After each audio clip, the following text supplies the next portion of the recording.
Hello lovers, welcome to the Butterfly Effect podcast hosted by myself, Lauren Amy. This is for those who are ready to take up space, who are living a soft life loudly and are ready to savor the sweetness in each moment. Here we're going to embrace transformation, the beauty of the in-between and the magic of becoming. So pull up a seat and listen in because life is delicious and it's about goddamn time we eat it up.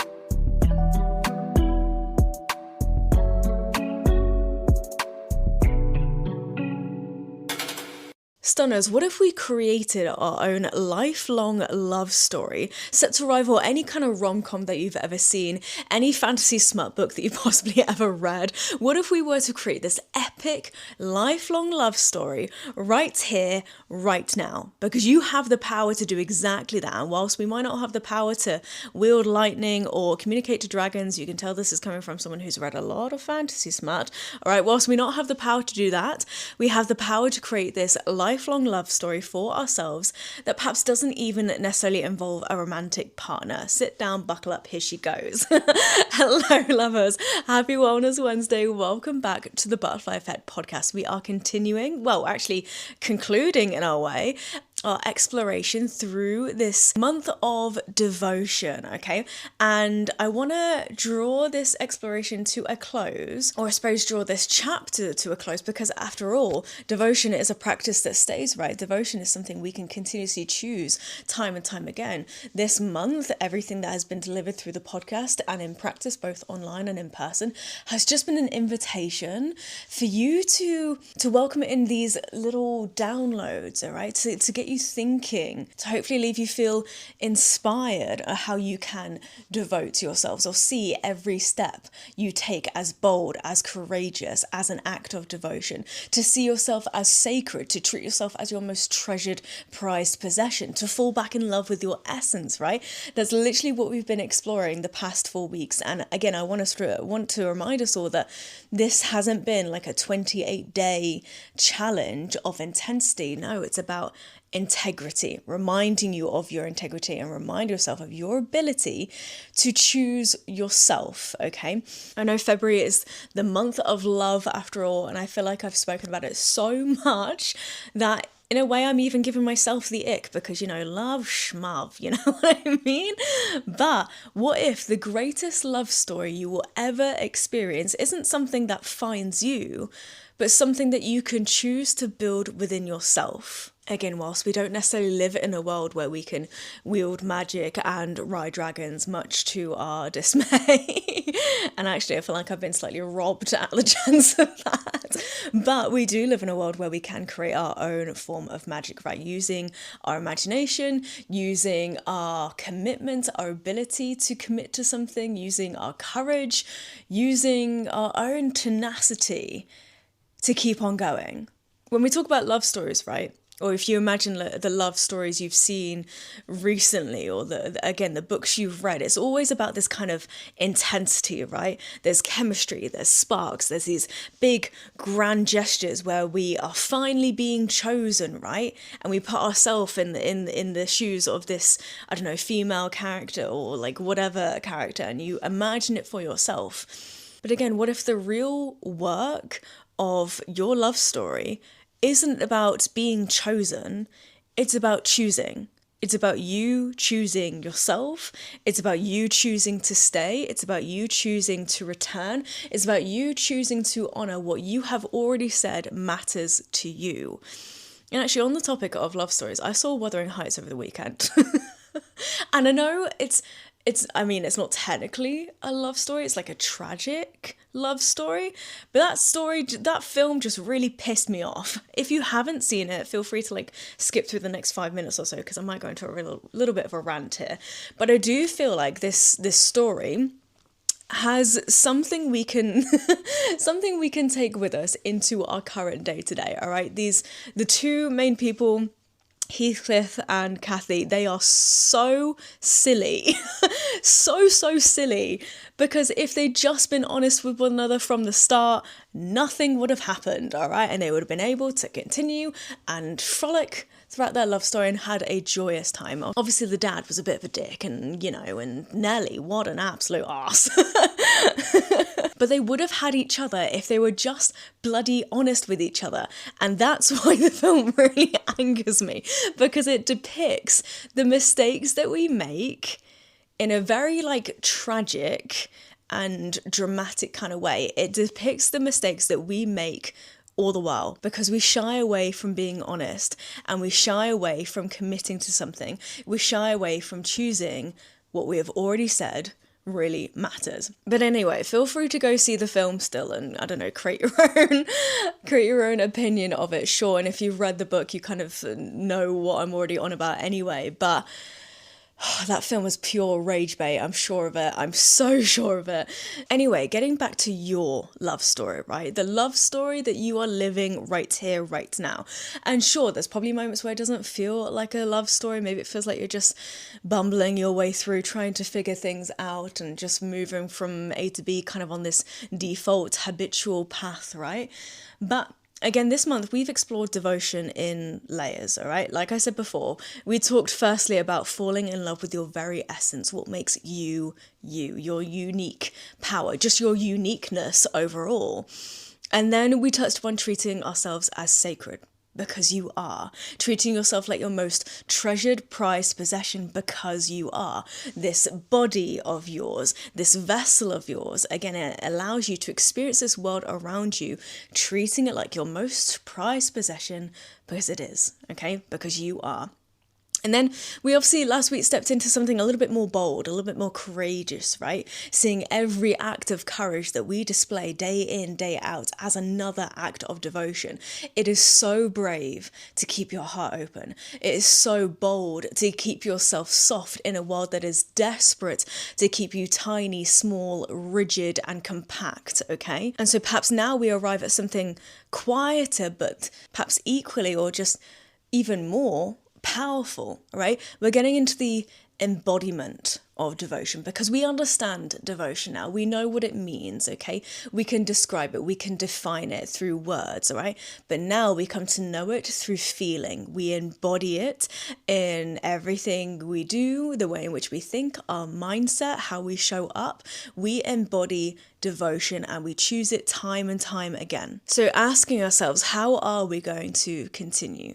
How are we going to take what we have learned about ourselves and learned about what it means to become utterly devoted to ourselves, and how can we integrate it into our everyday life? If you join me for the 7 Days of Devotion series over on Patreon, you probably already have an inkling to this also, because I purposely had a day throughout that series where it was all about bringing devotion into our day-to-day, into the Monday moments where you can choose one devotional act for yourself. Just one.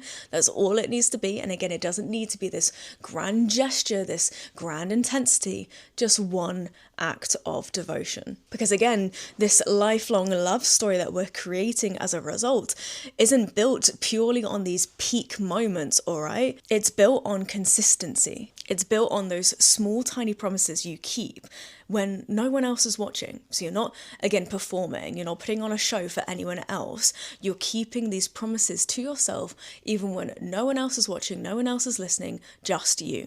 It's built in the moments where you need rest and actually give yourself an opportunity to rest. It's built in the moments when you know you are worthy of respect and therefore enforce whatever boundaries you have in place. It's built when you say you want growth and then continue to show up, even if it's inconvenient. You know what I mean? So often we abandon ourselves when something seems inconvenient or uncomfortable. We fall out of our routines, right? And in doing so, we break our own trust. And then we wonder why we feel this disconnect and why we feel like we aren't progressing or why we feel like we aren't moving forward in any way. Devotion is simply deciding that you are no longer someone that you walk away from, but someone that you can commit to. And actually, I suppose it comes back to the idea, if you are wanting anyone else to commit to you, maybe ask yourself whether you are committing to yourself first. You know what I mean? Before you commit to others, or before you ask someone else to commit to you, are you committed to yourself? Creating your own lifelong love story understands that that spark will come and go. And I'm sure we've all felt that in the past, right? In all of our romantic relationships, that spark will come and go. all right? It's the same with this relationship that you have with yourself. There'll be some days where you are motivated and you feel good in your body, you're loving your body, and there'll be moments where you don't, okay? There'll be moments where you feel less so. There'll be moments where you berate yourself. Perhaps you, I don't know, did something silly or perhaps made a mistake. You know, that spark will come and go, but you choose to come back to yourself time and time again. Regardless, you choose to commit to yourself time and time again. Motivation will arise and fall, but that commitment is a choice, and it's a choice that you can make. And that choice is probably the most romantic act of devotion you can do, continuing to choose yourself with steadiness and integrity. This isn't about any kind of perfection.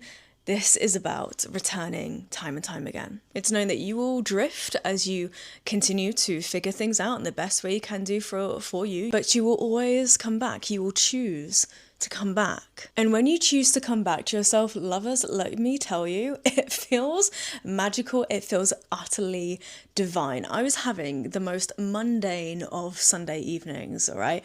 And actually, I'd worked pretty much the entire Sunday. I wanted to get ahead of the game. So I needed to make sure I had an evening to myself, right? So very randomly, I think I was maybe scrolling a little bit through Instagram and this song came on. It was a jazz song. Oh, what was it? Etta James? I think it might have been I Put a Spell on You, or maybe not. I don't know. It was very, very, very jazzy, very sultry, and it just immediately rooted in my brain, right? Immediately rooted. I was like playing over and over. So as I kind of got up and I needed to make myself some dinner, I was like, let me put that song on because that stirred up something just then. And I played that song, and then what followed was a whole host of like sensual, drippy jazz music, and I was like, this is delicious. So I'm there in my giant hoodie with like some mismatched trackies and some fluffy socks, looking like an absolute hermit, but I've got some smooth jazz playing, and I'm just I'm all of a sudden I'm having a solo groove party to myself whilst I'm, chopping up onions and garlic, ready to make myself a sweet and succulent stew, you know what I mean? I actually sent a video of me in my weird getup to my friend. I was like, this is my actual vibe right now. And again, it's just one of those moments where I was like, oh, I'm choosing myself. And this just feels magical.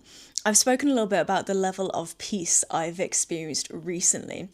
I've had 2 months away from the dating scene and it's been utterly joyous. I've really focused in on me. I've dated myself. I've decentered men and all that. And I just feel really, really good. I just feel really content. And the way in which this lifelong love story is shaping up feels peaceful. Feels so peaceful. I know I'm still right at the precipice of it, right? I'm still like in my first few chapters of this lifelong love story. But if this is how it starts, I am so excited for more. I'm so excited to see how this love story of mine unfolds. And you know what I was saying earlier, how, it's a shame how we can't wield lightning and ride dragons and stuff like that. But that moment when I put on that jazz music whilst I was making myself dinner, that was my own kind of magic. It just immediately had this delicious effect on me where I didn't have a care in the world and I was in my own safe space, and that was all that I needed. Literally, I just needed to choose myself. That was all that I needed.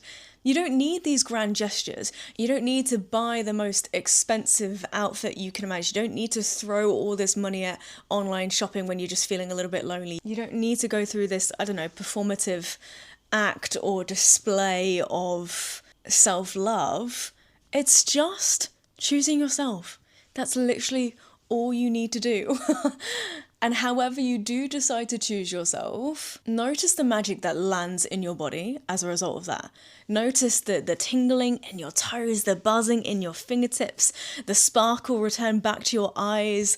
Honestly, I know the way in which I'm talking about this right now probably sounds quite overdramatic and, exaggerated, but I promise you, no word of a lie, looking back on it, that's exactly how it felt. It felt like a returning, it felt like a coming home. It felt like a reminder that I'm exactly where I need to be. And if I continue to choose myself, then this lifelong love story is going to continue to unravel and unfold in the best way for me. And obviously, as all great love stories typically unfold, you will mess up at some point. You will fall off track. You will drift, okay? But again, what matters is that you will choose to come back. You will choose to come back and honor what it is that you said matters to you, the intentions that you have set. You will choose to come back. And that requires patience, that requires self-forgiveness, self-trust, it requires accountability, it requires emotional maturity. It will probably require all these things at one point and more. But the practice that stays is the practice that you can forgive yourself back into. And it's so easy to see perhaps the chaotic moments we move through as some kind of passion, right? Lord knows I've done that in romantic relationships in the past, right? I was sucked into the chaos. I thought that was love and it wasn't, right? But not just even in romantic relationships. If you feel like your life is somewhat messy and chaotic, perhaps that's not necessarily devotion. Maybe that's just an adrenaline rush that you are constantly moving through, okay? So whilst it might seem like that passion is burning, that spark is burning, devotion is also about that steadiness and softness too, right? So lovers, if we really were to see this life that we get to live, this life that is offered to us, if we really start to see it as this lifelong love story, what does it look like for you? What is your story? What is it that you are going to create? What is it that you are choosing? What is it that you are returning to? And unfortunately, we do not get to call this a lifelong love story if you only show up for yourself when it's convenient. We can't claim it as devotion if we leave the moment it feels uncomfortable. Real love, real commitment, whether that's the love you show for another or the love that you show for yourself, it's not built on motivation or a short-term spark. It's built on consistency. It's built on choice. It's built on the days where you really don't feel like it, but you show up anyway. It's built when you hold that boundary, even when your voice shakes and you perhaps question yourself. It's built when you allow yourselves those moments of rest. It's built when you finally say what's been weighing heavily on your chest and you say it with your chest without just swallowing it down. It's built when you keep the promises you made to yourself without quietly breaking them down and dismantling them whilst pretending that they don't matter. They do matter.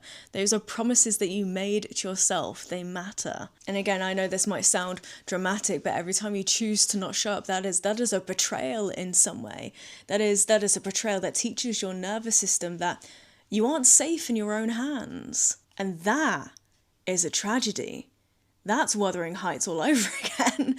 That's a tragedy. That's a tragedy that even goes beyond Wuthering Heights. You know, imagine recognizing that you're not safe in your own hands. But on the flip side of that, every time you show up, every time you follow through, rebuild that trust literally brick by brick, breath by breath, and choice by choice. And then again, what's different with these love stories, honeys, is that they're quiet.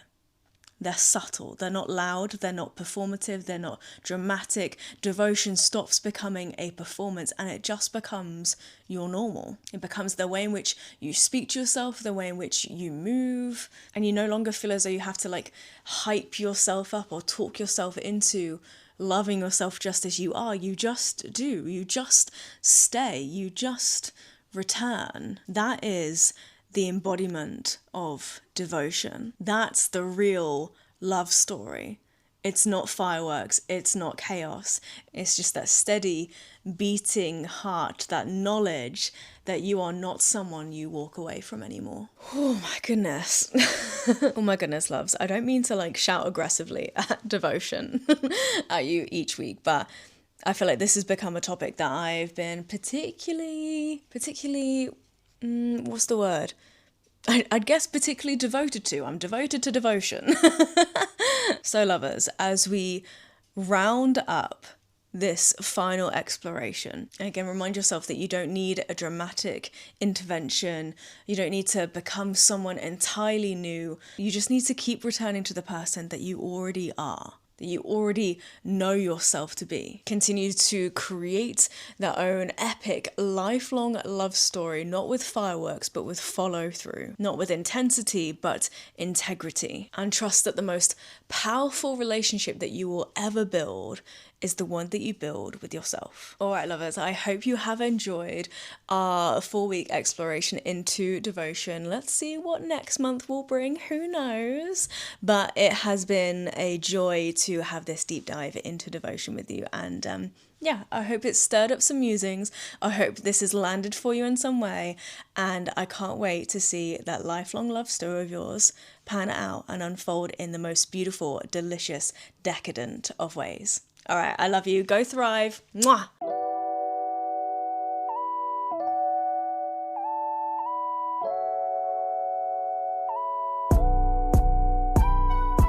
All right, stunners, thank you so much for listening to another episode of the Butterfly Effect podcast. I hope it has left you feeling suitably inspired. And as always, please don't forget to rate and review, like and subscribe, all those lovely things, as not only does this help the podcast grow, but it also helps us to reach more beautiful souls who need to hear these conversations. And of course, come hang out with me over on Instagram and TikTok at LaurenAmyYD and follow the pod at butterflyeffect.pod. You can also dive deeper into yoga, meditations, poetry, and so much more with me over on Patreon. Until next time, keep living a soft life loudly because you know you deserve it, and I'll see you in the next episode. Mwah!